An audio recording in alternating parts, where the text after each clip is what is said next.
My childhood friend, also my husband and a military officer, passed away.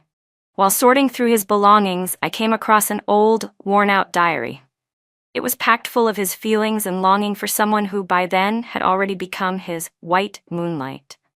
Only then did I finally understand why he had been so emotionally distant toward me during our 30 years of marriage. In this second chance at life, I decided to let go and allow him to chase after his true love. But later, with tears welling in his eyes, he clutched my hand tightly.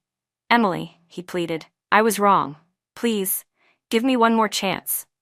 It was the spring of 1987, and the entire military compound was brimming with joy.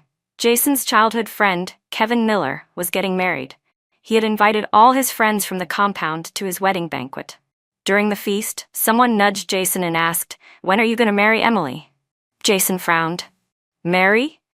Emily is like a sister to me. Don't read too much into it." The room instantly went silent. Everyone in the compound knew how much I liked Jason. Since we were little, I had followed him around like a shadow and boldly declared that I would marry him someday. Uncle and Aunt Thomas adored me too. Everyone called me the little daughter-in-law of the Thomas family. Even Jason himself had never denied it. Everyone thought we would get married eventually. But now, with just one word, sister, Jason had erased everything between us. The entire room froze. Kevin, who had no filter and had clearly had a few drinks at his own wedding, chuckled and said, "Ah, I get it. You two have that good big brother little sister thing going on."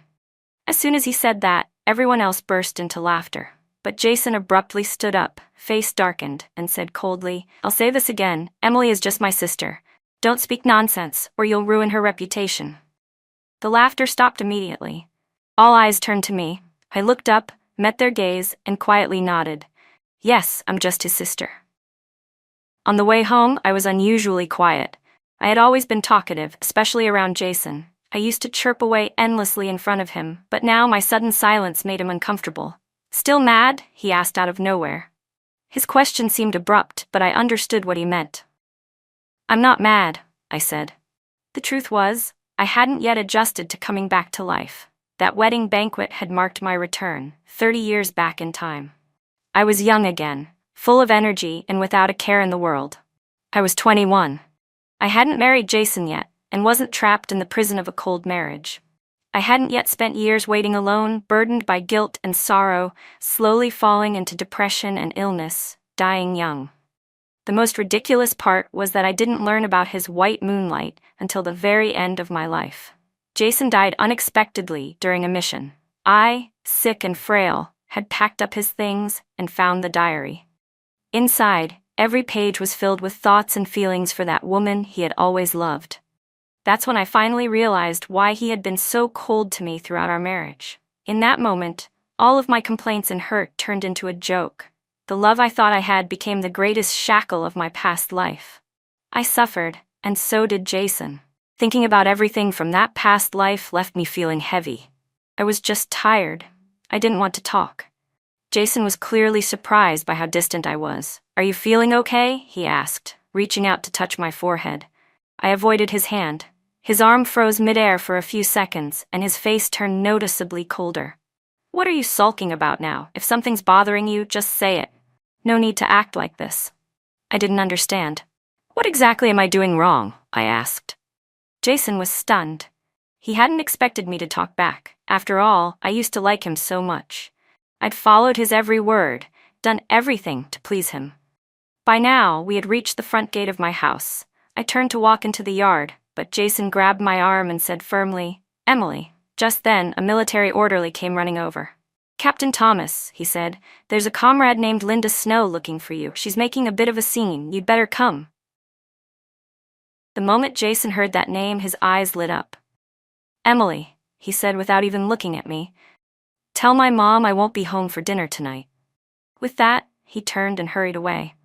I watched his back as he left, and no matter how much I tried to suppress it, a familiar ache still stirred in my chest. Linda Snow was Jason's white moonlight, the woman he had hidden deep in his heart. Half a year ago, the Capitol Dance Troupe came to our base for a performance. Linda was one of the dancers. That's when she and Jason met. They both liked each other, and their feelings were obvious. The only thing they lacked was someone saying it out loud. But fate had other plans. After an unexpected incident, Jason married me, and Linda left with her husband. Not long after, she was attacked by a group of thugs and died tragically. From that day on, the light in Jason's eyes disappeared. He blamed her death on me. And then he used silence and coldness as a weapon, punishing me for years, leaving me to wait alone in our empty home. Whenever I lost control and begged him hysterically, asking why he treated me that way, he never said a word. All along, I thought I had done something wrong, that I was the reason for his disgust and resentment. It wasn't until I found his diary after his death that I finally understood everything. How laughable. I had never even met Linda Snow. What did her death have to do with me? Jason and I had grown up together, more than 10 years of childhood memories, and yet it couldn't compare to the 6 months he knew her. In the end, the childhood sweetheart lost to the fated stranger. I gave up, and I let go. When I got home, I took the military medical assignment form I had just filled out and ripped it to shreds. In my past life, I spent everything chasing Jason. I gave up my dreams. I lost myself. But this time, I'm going to live for me. I carried a box of tea to Professor Gu's home. "Professor," I said, "you mentioned before that you were taking a medical team abroad for further training and saved a spot for me. Is that spot still available?" Professor Gu was savoring his tea with half-closed eyes when he paused. "Didn't you say you wanted to stay in the army? Be a military doctor and stay close to that Jason boy? What made you change your mind?" I gave him a faint smile. "Some things just aren't meant to be. I've figured things out now." He stared at me for a long time, studying my expression. "You sure you're not being mistreated? If something's wrong, I can talk to Colonel Thomas." Colonel Thomas was Jason's father, and also Professor Gu's close friend. "There's no need," I said. "Please don't worry. I simply want to study abroad, improve myself, and one day be able to contribute more to our country. That's honestly what I want." Professor Gu's expression softened, and a warm smile appeared in his eyes. "You're one of the most naturally talented students I've ever taught in medicine. Studying abroad will open new doors for you. This is a rare opportunity. Make the most of it." The weight in my heart lifted. "Thank you, Professor."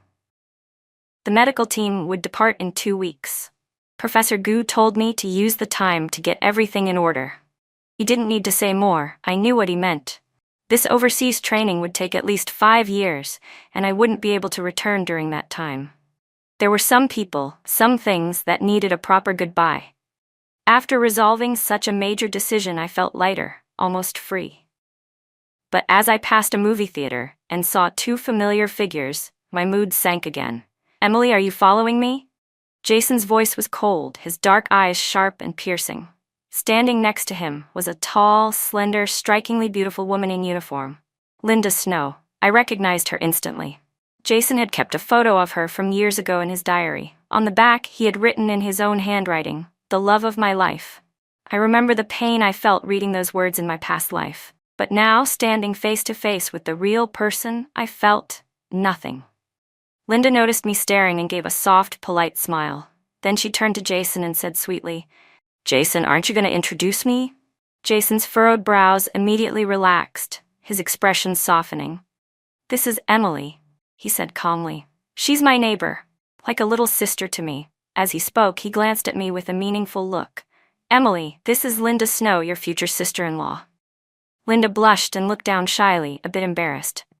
"Emily," Jason said, now with a subtle warning in his tone, "say hello to your sister-in-law. Don't be so rude."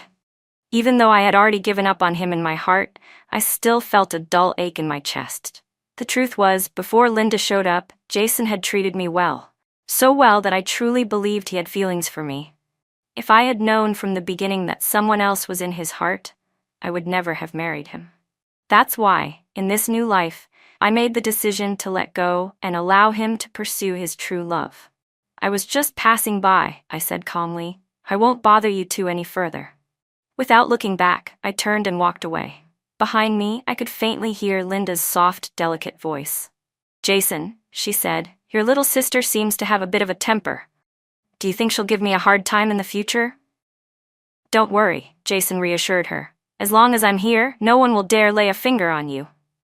The spring wind was dry, and a gust blew sand into my eyes. I rubbed them gently, and my palm came away wet. The boy who once stood in front of me, patting his chest and promising to protect me forever, he was gone, and with him my heart disappeared too. Not long after I returned home, Mrs. Thomas, Jason's mother, came over carrying a bowl of chicken soup. "Emily," she said kindly, "I heard there was some tension between you and Jason this afternoon. Are you okay?"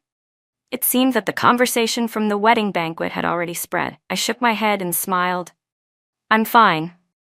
My parents had been longtime friends with Mr. and Mrs. Thomas. 2 years ago, they died in a lab accident. Since then, Mrs. Thomas had looked after me like her own daughter.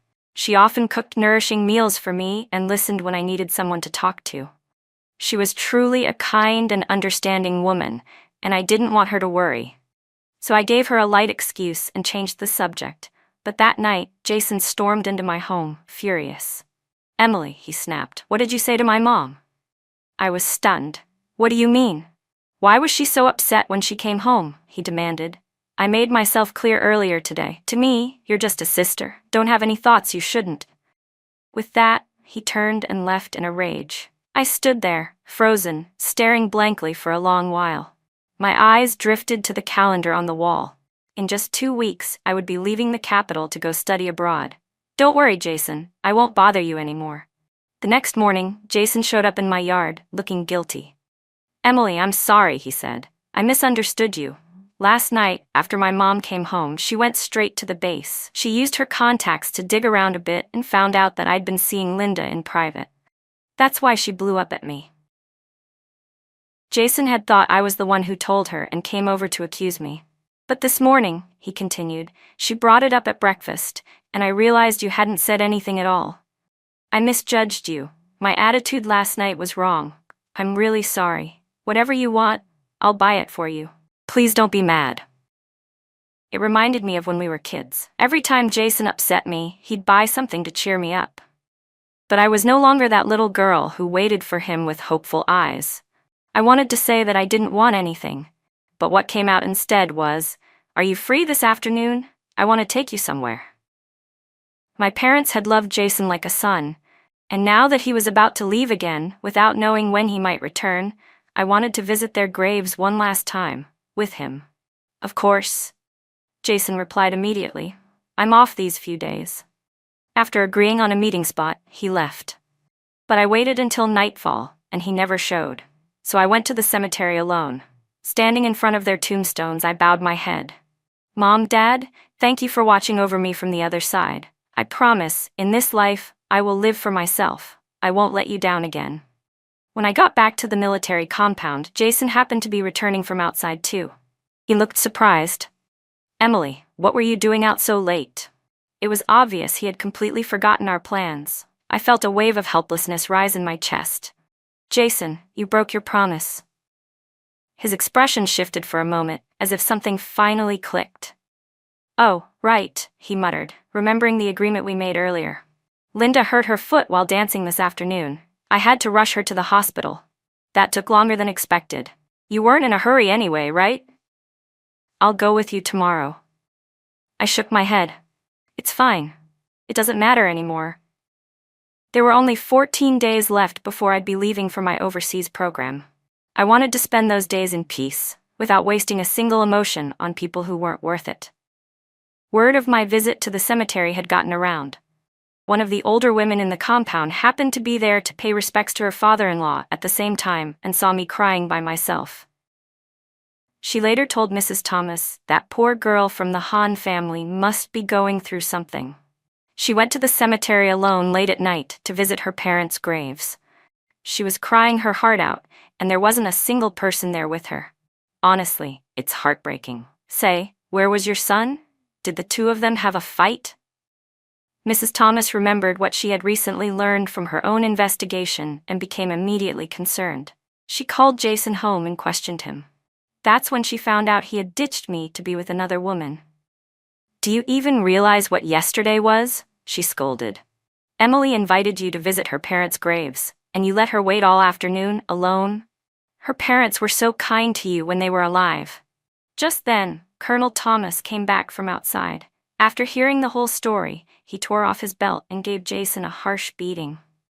Jason didn't even try to dodge. He knew he was in the wrong. By the time he showed up at my door, his face was bruised and swollen. "Emily, I'm sorry." Again with the "I'm sorry." I'd heard it so many times my ears were numb to it. I told him I forgave him and that he didn't need to think about it anymore. When there's no love, there's no reason left to hate either. There were 13 days left. Maybe he felt guilty, because for the next 2 days, Jason didn't go to see Linda at all. Instead, Linda came to find me. "Emily, you're seriously useless," she sneered. "Did you say something to Jason? He hasn't seen me for 2 days now." She stepped closer, her voice sharp. "Don't get cocky. So what if you grew up with him? He never loved you. The person he loves is me." Unlike the first time I met her, Linda now strutted like a proud peacock, as if staking her claim over him. I was a little surprised, but mostly I found it ridiculous. So this was Jason's so-called white moonlight, the woman he longed for all his life? If he saw her like this, would he regret it? "You just wait," Linda snapped.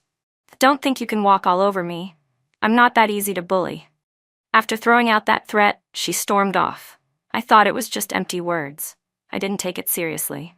But that night, Jason barged into my house, caught me completely off guard, and slapped me across the face.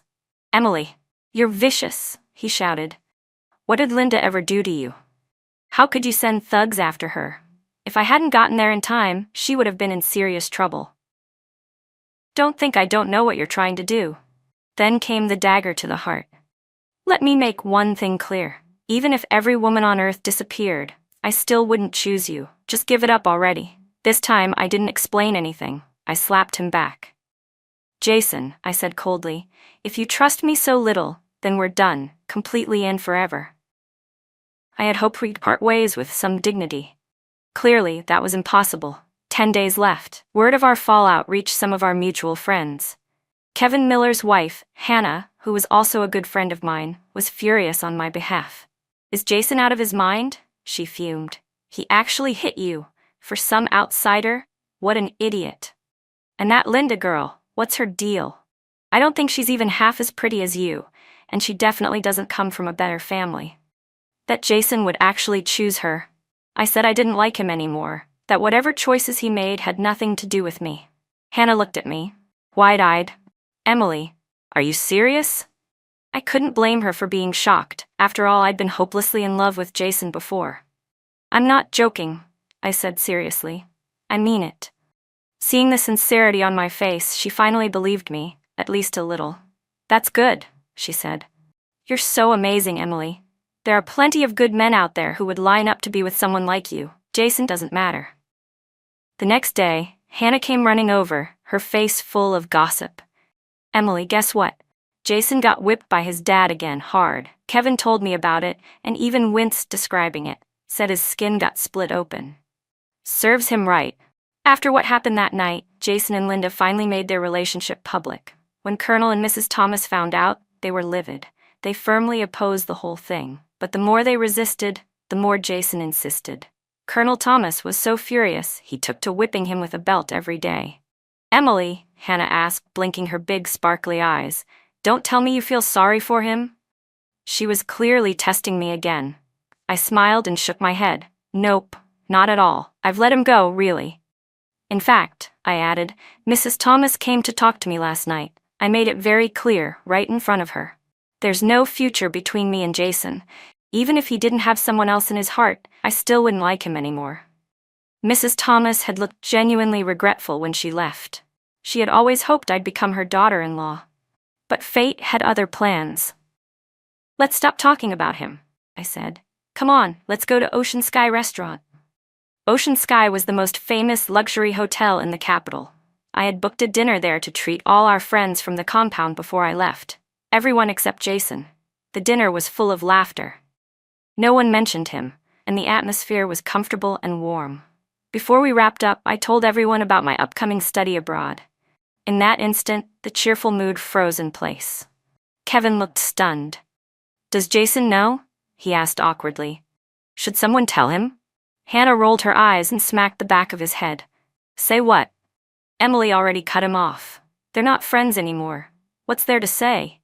Besides, he's wrapped up in his little romance right now. If you go tell him, he might even blame you for ruining it." Everyone turned to look at me with a touch of sympathy in their eyes. I raised an eyebrow and laughed. "Why are you all staring at me? Did you just realize I got prettier or something? I can't help it. I was born with this face." Hannah burst out laughing. "Stop showing off." The others laughed too, but behind the smiles was a strong sense of reluctance. "We're gonna miss you, Emily." "I'll miss you all too," I said sincerely. "My dear friends, only 6 days left until my departure. I hoped everyone would live happy lives and get everything they wished for. Over the next few days, I visited my professors and had lunch with a few close classmates. I also went out alone to visit every major site in the capital, one by one. The Great Wall was my final stop. I joined a group of strangers, and we encouraged each other all the way to the top. The sky was bright and blue, the breeze gentle.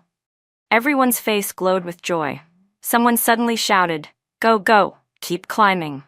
And the whole crowd followed, cheering loudly. I cupped my hands around my mouth and shouted with them, laughing, "Let's go, Emily! You're the best!" My beloved country, I thought, in 2 days I'll set sail, but when I return, I'll shine. That day, I made a quick stop at the department store. I wanted to buy parting gifts for Mr. and Mrs. Thomas. They had truly treated me with kindness, and I was grateful. What I didn't expect was to run into Jason and Linda. The moment he saw me, a complicated expression appeared on Jason's face, one I had never seen before. Several days had passed since our last fight, when Jason and I ended things for good. And from what I heard, things hadn't been going well for him since. He was getting scolded and beaten by his disappointed parents, avoided by his friends, and constantly pressured by Linda Snow's family. Every part of his life had become a mess, and he was overwhelmed. He had thought he could handle it all, that everything was under control, but clearly he was wrong. And deep down, he knew, the root of it all was me. If he had just stayed with me, none of this would have happened. "Emily." Jason started to speak, but didn't know what to say. After what happened between us, slapping each other in public and ending everything in the ugliest way, there was nothing left to say. I didn't want to acknowledge him either, so I turned to walk away. But Linda stepped in to block my path. "Emily, don't go. You haven't even apologized for what happened last time," she snapped. I almost laughed in disbelief. Was she serious? She falsely accused me and still expected me to apologize? I hadn't even begun to hold her accountable yet. I didn't want to waste time arguing. I was in a hurry to finish shopping, so I ignored her and walked straight ahead. But she wasn't about to let it go. She grabbed my arm and wouldn't stop. "Hey," I said, "don't walk away." As she spoke, she dug her fingernails hard into my arm. That was it. I wasn't going to tolerate this anymore. I slapped her across the face. "Get out of my way." You hit me?" Jason, she whimpered, clutching her cheek, eyes brimming with tears as if she were the victim. Jason rushed over immediately and pulled her behind him protectively. He glared at me furiously. "Emily, what's wrong with you? Why are you acting like this? I really misjudged you." Smack. I slapped him too. "Jason, Hannah was right. You really are blind and deaf." His face darkened instantly. "Emily, don't push your luck. Don't think I don't know all the sneaky things you've done behind the scenes. No matter what you do, I will never like you." I laughed. "Jason, you seriously think too highly of yourself. And by the way, your so-called love means less to me than garbage. I don't want it." Without another word, I turned and walked away, leaving Jason standing there with an ugly expression, stunned and speechless. That ridiculous drama didn't affect my mood at all. I finished my shopping with ease. I bought Mr. Thomas a nice wristwatch, and for Mrs. Thomas a bottle of perfume and a silk scarf. I even treated myself to an expensive set of skincare products, imported from Xiangjiang, supposedly. In my past life, I had been so obsessed and blinded by love that I drove myself into despair. But in this life, I was going to cherish myself. After I finished shopping, I was heading down from the 2nd floor when I heard screams in the distance. "Help! Fire! Everyone get out! Quick!" Thick smoke was pouring out of the 1st floor lobby. Flames crackled violently. That familiar scene triggered something deep in my mind, and a flood of memories from my past life hit me all at once. In my previous life, around this time, Jason and I hadn't fallen out yet, I had sensed something was off with him and had deliberately acted sulky, dragging him to the department store with me to shop. Right as we were about to leave, a fire broke out unexpectedly. At some point, Jason disappeared, left my side entirely, and I was struck by a falling shard of glass during the chaos. It sliced my left cheek and left a scar. When Mr. and Mrs. Thomas found out, they were furious and beat Jason severely, blaming him for not protecting me. Jason was guilt-ridden and ended up marrying me. At the time, I even asked him, "Where did you go during the fire?" He told me he'd seen a little girl crying and couldn't bear to leave her, so he ran over to save her. I didn't blame him. In fact, I thought he was brave. And I even felt that getting the scar had been worth it, because it led to our marriage. But later, in Jason's diary, I learned the truth. Linda had been in the department store that day. He didn't rescue a little girl. He rescued Linda. He just didn't want his parents to know. Jason had even gone so far as to send Linda away, telling her to travel and rest for a while. By the time she returned to the capital, Jason and I were already married. Everything had been finalized. Linda couldn't take the blow. That night, her father left the house in a rage, and something terrible happened. She was attacked and killed by a group of thugs. From that moment on, she became the white moonlight Jason could never forget. He hated himself, and he hated me for ruining his so-called love. So we spent a lifetime punishing each other.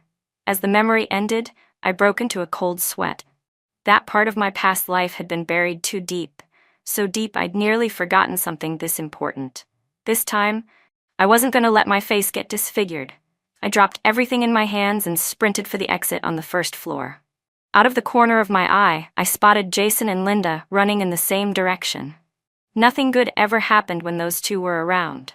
Instinct kicked in. I turned and ran toward the back exit instead. I took a different route this time. But somehow, Jason and Linda still ended up following me. There was no time to think. I had to keep moving. It happened to be a weekend, and the department store was packed. When the fire broke out, a lot of people had the same idea as me. Head for the back exit. The crowd surged around me. In the chaos, a panicked older woman shoved into me from behind, and I fell hard onto the floor. Jason happened to be passing by and instinctively reached out to help me up. But just then, Linda shrieked behind him. She had tripped and fallen too. Jason immediately let go of me and turned around to help Linda instead. Then the crowd swept them forward. He looked back at me once, just once. In his eyes, I saw guilt and panic. I was still on the ground, trampled several times by people running past. My palms were bleeding from the crushing force. But I didn't give up. I gritted my teeth and forced myself up. A kind young woman nearby noticed me and helped me to my feet. We held on to each other and stumbled forward, pushing through the crowd. Finally, I saw the light of safety ahead. Jason was standing near the door. When he saw me emerge, his eyes lit up with relief. "Emily, you're okay, thank God." "Move," I said coldly, shoving him aside as I limped forward on my injured leg. He caught up to me, trying to explain. "I didn't mean to leave you. The situation was chaotic. I couldn't help it." "Jason," I interrupted, my voice flat. "You don't have to explain. You already made your choice." I looked at him, my eyes devoid of warmth. His face turned pale. I saw panic flash across his eyes. He opened his mouth, trying to say something, but when he met my cold gaze, all he could manage was, "I'm sorry." I was immune to those words by now. I didn't say another thing. I didn't even look at him again. I turned and walked away without hesitation. Tomorrow, I would leave the country. And Jason Thomas? I'd never see him again. Jason returned to the military compound in a daze. Kevin, who was just heading out, saw the look on his face and couldn't help asking, "Jason, what happened to you?" Jason shook his head. "Nothing." Kevin sighed. "You're so damn stubborn. Just for that one woman, you've turned everyone against you." He looked at Jason, bewildered. "Jason, we grew up together. I've seen how you felt about Emily since we were kids. What changed?" Jason was stunned. "How I felt about Emily?" Kevin nodded. "Of course, you always protected her. If anyone even looked at her the wrong way, you were the first to throw a punch." Jason frowned. That was all years ago." "No, it wasn't," Kevin said. "Remember when we were in high school? There was that punk kid who kept messing with her. You found out and took leave from the base just to show up at her school. You knocked out 2 of his teeth. He was bawling on his knees before you finally stopped. We were all terrified by how violent that got. Jason pressed his lips into a tight line. That was a long time ago. No point bringing it up. You're really stubborn, you know that? Kevin said, shaking his head in frustration. You'll regret this someday. Kevin looked like he wanted to say more, but just as he opened his mouth, a familiar figure came into view, and he shut up immediately. Hurry it up, I just asked you to buy some soy sauce. What's taking so long? Hannah snapped as she stormed over. When she saw Jason standing there too, she gave a cold snort, grabbed Kevin by the ear, and started dragging him away. What did I tell you? Don't talk to that heartless jerk. Are you deaf? You want to sleep outside tonight? Ow, ow, babe, not so rough.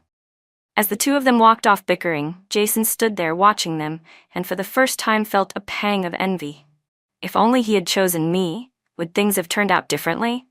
But then Linda's delicate, pitiful face flashed through his mind again. His brow furrowed. That tangle of emotion only grew heavier. When he got home, his mother was outside sorting through some old boxes in the yard. You're back? Good. Go grab some firewood. I'm burning all this junk. What is it? Jason asked. Mrs. Thomas shot him a sharp glare. Why don't you open one and see for yourself? Ever since he had turned against the family because of Linda, Mrs. Thomas, who had always been gentle and kind, no longer bothered to hide her displeasure. Jason didn't reply.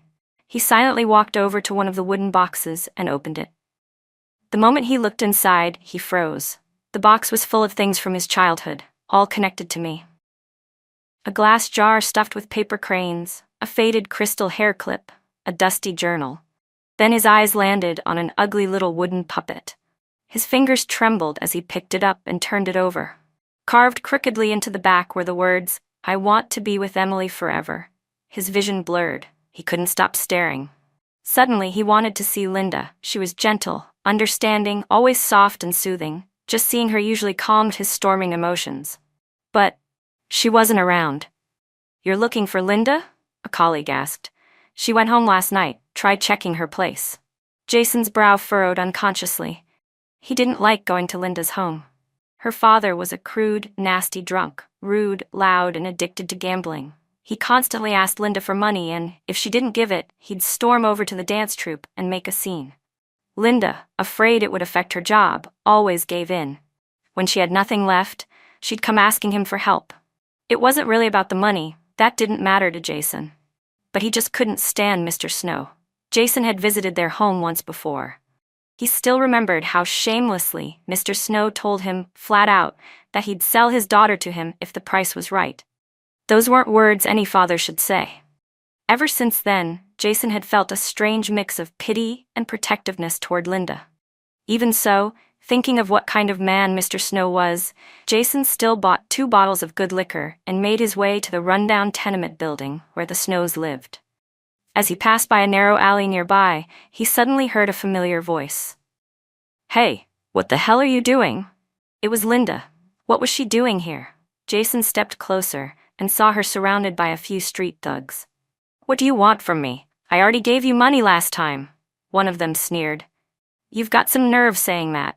Your boyfriend chased us all over the place like a maniac. We've been hiding for days. The money's long gone. So what? Linda snapped. You want more? I let you touch me, didn't I? Isn't that enough for you? Crash. A glass bottle shattered on the ground with a piercing crack. Linda turned in shock, right into Jason's furious, black-eyed glare. Her face went pale in an instant. Jason, it's not what you think. It's not.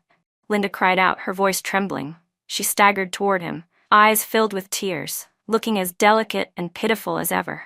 But this time, that act had no effect on Jason. Linda, you're disgusting, he snapped, glaring at her with cold fury before turning and walking away without a second glance. He didn't have the energy to settle the score with her now. The only thing on his mind was the gut-wrenching thought that he had hurt me, again and again, for a woman like her. I hurt Emily so many times. I'm such an idiot. I don't deserve forgiveness, and only now do I realize she was the one I truly cared about all along. Linda was nothing but a fraud. Emily likes glutinous rice rolls. I'll buy her a few boxes to bring back. She'll definitely forgive me. Clinging to that hope, Jason returned home carrying several boxes of rice rolls. He was greeted by a loud smack across the face. "You stupid boy," Mrs. Thomas yelled. "This is all your fault? You drove Emily away. She's leaving the country now. Are you happy?" In that instant, the boxes fell from Jason's hands and spilled across the floor. I honestly thought I wouldn't see Jason again. But just as the bus was about to pull out of the school parking lot, he appeared. "Emily, don't go. Please, don't go," he shouted, clinging desperately to the window, completely disheveled, face full of pleading. Everyone on the bus, classmates, teachers, turned to look at me. Professor Gu gave me 10 minutes to resolve the situation. I got off the bus and pulled Jason aside to a quiet spot. "What are you doing here, Jason?" I asked, completely drained. "You didn't cherish anything when you had the chance, and now you're pulling this. Who are you trying to impress?" He hurried to explain everything that had happened, his face full of remorse. "I'm sorry, Emily. You were right to yell at me. I'm a complete idiot. Linda lied to me. The truth is, you're the one I care about." I let out a cold laugh. "Why is it so hard for you to admit that you fell out of love? If Linda hadn't lied to you, you would have never come back to me." "Stop bothering me." I turned to walk away. Jason's eyes turned red. He rushed forward and grabbed my wrist tightly. "Emily, I was wrong. Please, give me one more chance." I looked him straight in the eyes, mind colder than ever. "Jason, I already gave you a chance. You just didn't want it." All color drained from his face. After that unpleasant interruption, the rest of the journey went smoothly. When we landed at Angwo International Airport, a tall, blonde, blue-eyed guy was waiting to pick us up. Someone from the lab. The moment he saw me, he said something that stunned everyone.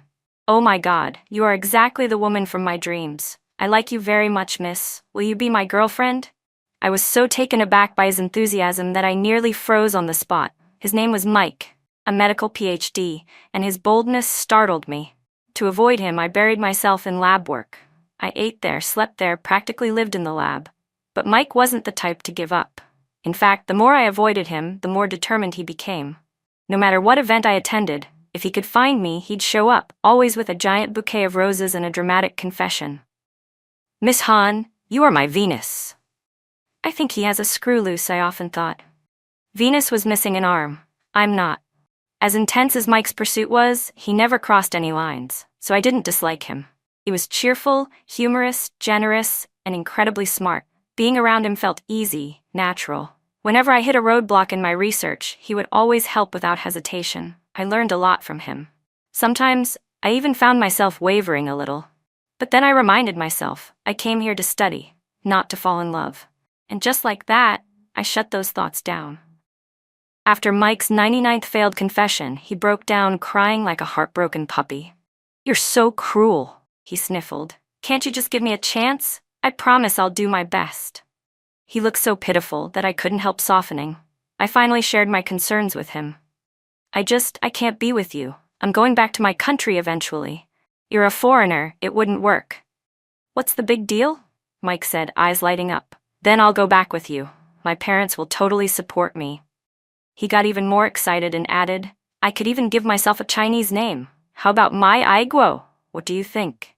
I had to admit, he was kind of adorable like that. "Fine," I said, laughing. "I'll give you a chance." Mike held on to that one chance like a lifeline, and after 3 months he finally won me over for good. Everyone congratulated us. No one was happier than Professor Gu. "Emily, you really are something," he said with a huge grin. "Mike is the youngest PhD in medicine here in Angwo, and you're bringing him back to China. That's a huge contribution to our country." Everyone around us burst into laughter. I scratched my head in embarrassment. "Oh, come on, Professor. That's a bit much." Mike beamed from ear to ear. "Hehe, I'm the son-in-law of Hua Guo. What an honor." That night, Mike and I went to the movies. After being in Angwo for over 6 months, it was the first time we'd gone to see a film together. Mike was really looking forward to it. He told me to wait by the cinema while he went to get something, promising me a surprise. He bounced off like a happy puppy into a nearby store. Watching his goofy antics made me laugh out loud. "Emily, is that you?" A familiar, deep voice called from behind. I turned and met a pair of startled, joyful eyes. After more than half a year, Jason looked older, tired. "It really is you," he said, stepping forward, voice trembling with emotion. "Emily, Do you know how long I've been looking for you? He reached out, trying to grab my hand, but I quickly stepped back, my face full of disgust. What are you doing here? I snapped. Didn't I make myself clear last time? No, listen, Jason rushed to explain. After you left, I had a dream. I dreamed we were married. You loved me so much and I failed you. That's why I had to find you, to make it right. Please forgive me. I stared at him, stunned. Did he also come back from the past? But no matter what the truth was, it didn't matter anymore. If you really want to make things right, I said coldly, stay far away from me. Never show up in front of me again. I didn't hate Jason, but I had no desire to see him anymore either. Are you still angry at me? He asked, desperate. Is it because I waited so long to find you? He lowered his voice. It was Linda. She was behind it all. She spread lies, ruined my reputation, and tried to force me into marrying her. It took some time, but I finally had her arrested. Only then could I come find you. I gave a cold laugh. Wow, Jason, you really are something. Jason frowned. Emily, why are you still defending her? She was a terrible person, manipulative, cruel. But you pined for her for 30 years in your last life, I interrupted, smiling. You even stayed faithful to her the whole time. Jason's eyes widened, shocked. Wait, Emily, don't tell me, you also. Just then, Mike appeared, dressed in a full-body dog costume, holding a huge bouquet of roses. Sweetheart, he called out cheerfully. Didn't you always say I'm like a puppy? So today, I became one for you. Woof woof. I laughed and reached out to pat his head. You're so cute. Jason opened his mouth, stunned. Emily, who's this handsome guy? Mike took off the headpiece with a wide grin. Mike gave a playful wink, and I laughed as I made the introductions. This is Jason Thomas, I said, keeping my tone casual. He used to be my neighbor, like an older brother to me. Then I looked at Jason and smiled, placing my hand gently on Mike's arm. And this is Mike, my partner. You can call him your brother-in-law. The words echoed something he once said to me long ago. Jason's face flushed red in an instant. Without another word, he turned and fled in embarrassment. And just like that, I never saw him again. 5 years later, I returned to China with Mike. Together, we established a medical research team focused on tackling rare and complex illnesses across the country. After years of dedication, Mike and I finally achieved a major breakthrough. Our team was awarded a world-class medical prize. I had finally done something meaningful for my country. I made my homeland proud. Everyone knew our names. People called us the most loving international couple in history. During a TV interview, a reporter asked Mike how he had managed to win me over. Mike flashed a wide grin. I chased her down with sheer shameless persistence. That's the secret. Everyone should take notes. I couldn't help but laugh beside him. This guy, still just as cheeky as ever.